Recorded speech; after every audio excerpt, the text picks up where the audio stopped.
دي احلى واسهل سندوتشات شاورما فراخ سوري ممكن تعملوها في البيت، طعمها خطير وتتبيله الفراخ تحفه، وكمان عملت معاها احلى واسهل توميه طعمها خطير واحلى بكتير من بتاعه بره.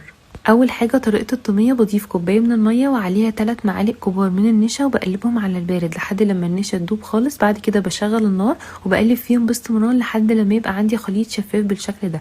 بضيفه في طبق واسيبه لحد لما يبرد خالص، وبعد كده بضيفه في الخلاط. بضيف عليهم معلقه كبيره من الزبادي، عصير ليمونه كامله، وفصين توم كبار، ومعلقه صغيره من الملح، ومعلقه صغيره من المايونيز. بضربهم في الخلاط مع بعض، وبعد كده بشيل غطا الخلاط وبضيف عليهم من فوق كده وهو شغال 3 معالق كبار من الزيت، وبيطلع معايا احلى واسهل توميه.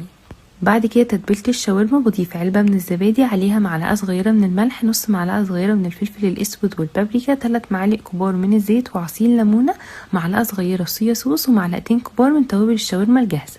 بقلب التتبيله كويس جدا، وبعد كده بضيف عليهم نص كيلو من البانيه متقطع شرايح رفيعه، وبقلبه مع التتبيله وبسيبه في التلاجة ليله كامله. بعد كده في طاسه بضيف معلقه كبيره من الزيت، وبضيف الفراخ على نار عاليه وبقلب فيها كده، وبعد كده بخلي النار متوسطه وبقلب فيها باستمرار لحد لما تستوي وتبقى بالشكل ده. بجيب عيش سوري جاهز وبضيف التوميه وبضيف الفراخ وعليها بطاطس وقطع من الخيار المخلل، وبقفل الساندوتش وفي جريل كده بدهنه زيت، واول لما يسخن بضيف السندوتشات على كل جنب عشان تتحمر، وبتطلع خطيره واحلى بكتير من بتاعه بره. لازم تجربوها، متاكده ان هي هتعجبكم، وبالف هنا.